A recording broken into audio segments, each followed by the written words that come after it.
अमित शाह का बयान आया है कि हम पहले यहाँ पर असेंबली इलेक्शंस करवाएंगे, उसके बाद स्टेट का दर्जा बहाल करेंगे। क्या कहेंगे इस पर? देखिए पत्रकार मित्रों, हमने अमित शाह जी के इस बयान को कि पहले असेंबली के चुनाव होंगे और रियासत का दर्जा हमारा नेक्स्ट स्टेप है भारतीय जनता पार्टी, इस बयान को हम नामंजूर करते हैं।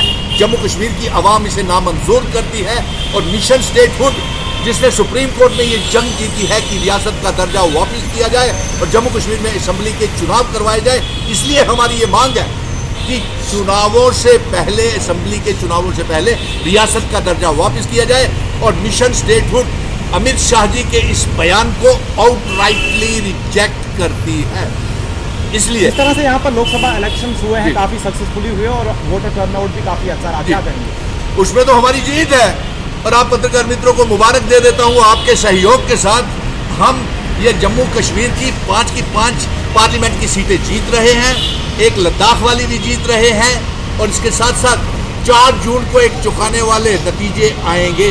आप देखेंगे कि केंद्र में भी भारतीय जनता पार्टी की सरकार नहीं बनेगी और साथ में आप ये भी देखेंगे कि 4 जून को एक नया प्रधानमंत्री, देश के प्रधानमंत्री बनेंगे। तो आपको क्या लगता है कि इस बार जो है इंडिया ब्लॉक अपनी सरकार बनाएगा? जी बिल्कुल, इंडिया ब्लॉक हमने जम्मू कश्मीर में तो हमारा इंडिया अलायंस काफ़ी कामयाब रहा, 5 सीटें ये और एक लद्दाख वाली भी जीत रहे हैं। और आप पत्रकार मित्र मुझसे ये पूछ रहे थे कि क्या ये असेंबली के चुनावों में भी ये इत्तेहाद इल्हाक कामयाब रहेगा, तो मैं आपको ये बता दूं कि 4 जून के बाद हम सभी parties, mission statehood, national conference, Congress, Kashmir के संगठन, जम्मू के संगठन और इंडिया ब्लॉक के जितने भी वो पार्टीज हैं वो बैठेंगे और आगे की रणनीति बनाएंगे कि जिस तरीके से भारतीय जनता पार्टी ने जम्मू कश्मीर को बर्बाद किया है, इसे किस तरीके से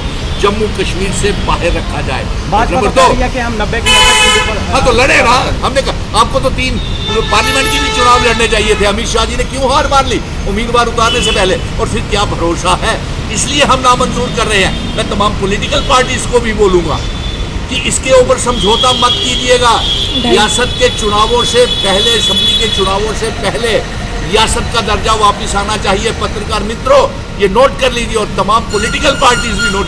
अब आपके सहारे की भी जरूरत है ताकि सही तरीके से आपको जो दबाया गया, आपको जो बोलने नहीं दिया गया, जो गोदी मीडिया गलत पेशगरी करता था, आपको सही, जम्मू कश्मीर के पत्रकार बेटे होने के नाते आपकी भी दायित्व बनता है कि सही तरीके से ये आगे चले। और असम्बली बात 400 पार का नारा किस हद तक सही है? अरे यार 400 पार को छोड़िए, जो जम्मू कश्मीर को इन्होंने और 370 सीटों को इन्होंने पूरे मुल्क में भेजा, ये मुश्किल से 200 भी अगर छू जाएं तो बड़ी गनीमत है।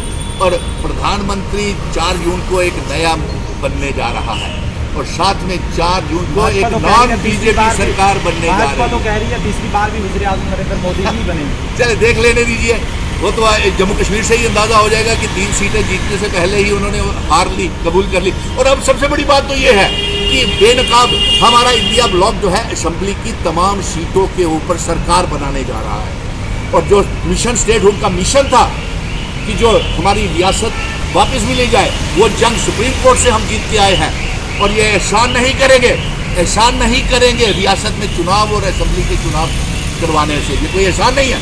और साथ में हम ये बता दें कि जम्मू कश्मीर में जब हम असेंबली के चुनाव होंगे, उसके बाद हम जितने स्टेट सब्जेक्ट हैं वो लागू करेंगे और डोमिसाइल कैंसल करेंगे। और नंबर 2, इंस्ट्रूमेंट ऑफ असेशन, इल्हाक की शर्तें, जिन शर्तों के ऊपर हमारे बुजुर्ग, हमारे महाराजा इल्हाक भारत के साथ करके गए थे, ये वादा है आपसे कि हम वो शर्तें लागू करेंगे। जम्मू कश्मीर, लद्दाख, पीओके, गिलगित बल्टिस्तान को आज़ाद करवाएंगे, जम्मू कश्मीर रियासत का हिस्सा बनाएंगे और जम्मू कश्मीर के वोटरों से ये अपील करेंगे, गुजारिश करेंगे कि जो गुस्सा आपने पार्लियामेंट की वोटिंग में इतने रिकॉर्ड तोड़ वोटिंग करके किया है, निकाला है कि आपने 5 अगस्त 2019 का फैसला मंजूर नहीं है, वो गुस्सा जिंदा रखना।